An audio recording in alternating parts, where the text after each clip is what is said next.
been number one. Now you're considering a field corner we brought in Trenton Trammell, another field corner we brought in Sam Lee, and another field corner now has started. So that's three at the same spot. And then Trevor Bateman's currently not practicing, which is the fourth.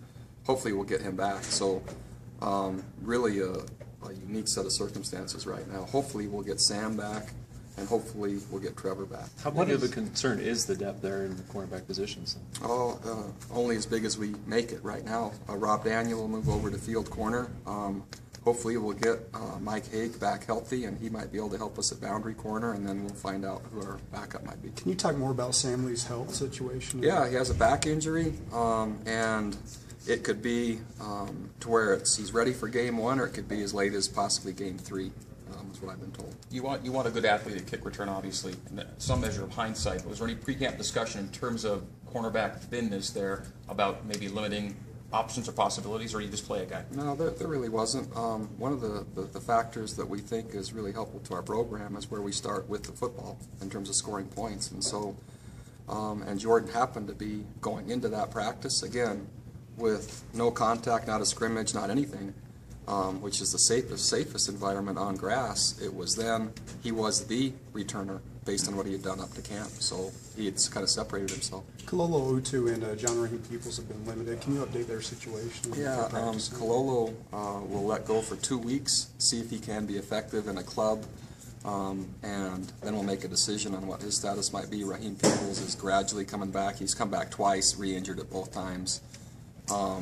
Just where the volume and the pressure in their nose is hard, and so just when we think he's ready, he's not quite ready. So this is his ankle. Mm-hmm. What's up with Kalolo? You said a club. Yeah, so Kalolo has a wrist that was operated on a year ago, and his flexibility isn't great, and so when the wrist bends back, it's still painful. So he'll be playing kind of in a splint modified rubberized cast looking apparatus. So a returner then? Returner. That's a great question. Adam Heaney probably off returner, possibly Cody Hoffman or J.D. Falslev as the main returner. Anything go on today out there in terms of guys that had to miss or leave or get hurt again? Or? No, nothing today, and we didn't give it a chance. Today was only assignment work, warm up, and really walk through tempo. Again, most of today will be with that regrouping for then the Thursday, Friday, Saturday format. Have these season enders cast a bit of a, just in either in staff meeting or where you guys get together, is it a down period right now? Oh, it's down really for as long as it can be, which is about that day. The lingering effects for the coaching staff and relationships, especially with Jordan texting and calling at night, etc., goes on. The team certainly was really disappointed and hurt when they saw and heard what Jordan's injury was, and then the next practice hits. And so you have to match up and adjust and do the best you can. And then we also have to provide the right care for Jordan to make sure that he's looked after and then can return. Are Levitt and Daniels your top two corners now? If you were to say today, that's who they'd be. Does the injuries then reflect on how you might scrimmage in terms of the importance of it? Yeah, it'll be almost exclusively depth. So the first scrimmage, we held out about 7 players on either side of the ball, and so there might be even 1 or 2 more who will hold out. If we can find the remaining couple in the 2 deep and then maybe some special teams guys, that will probably be the focus of Saturday. Did you say Dallon's out a week? Is that what you said about that? That's about what I've heard. Who would be the ones, like Rob Daniel at 1? I mean, Sky Pove. Sky right now? Okay. Is there and I wouldn't make too much of today, knowing that we're 2.5 weeks or so, or 3 weeks from playing a game, and so the story can be what changes practice by practice, but I think it's going to look quite a bit different when we get to game week. What about the offensive line? Have any starters emerged? Are you guys closer to naming kind of 5 guys there? I don't think so, and if we do, it'll probably be midweek next week. So we'll go through Saturday, maybe the following Wednesday would be probably when I'd be saying this looks definite at this point. Too much competition still.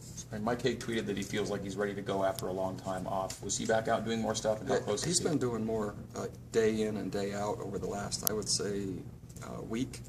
And so we've been very cautious with them, and I'll probably be more cautious than necessary even now because of the value of having another healthy and good player there. And Mike can play a number of positions, which really helps. He can be a nickel, he can be a free, he can be a boundary corner. And so even having him back really gives you the equivalent of a different two deep just by one player. So much injury talk today, obviously, but can you talk about offensive execution maybe in team today, how they looked and how things are moving on that side? Didn't do any team today. All we did was individual, and the team was separate. And so nothing happened today that would indicate anything different. How about yesterday? We didn't see team yesterday. Yesterday was about how it had been. Offense is consistent. Didn't put the ball in the end zone, but moved the length of the field a number of times. And I thought the run game continues to improve. Play action pass coming along, and then we hit some deep throws on the outside.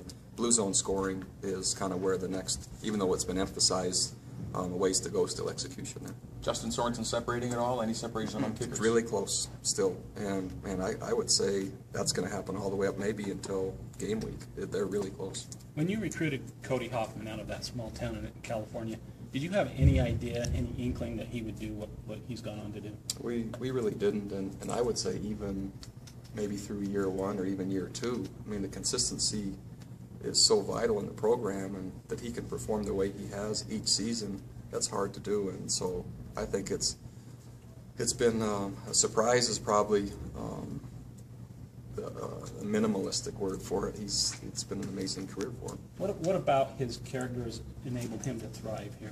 It's a great question. I think first and foremost, rather than saying character, he's really smart.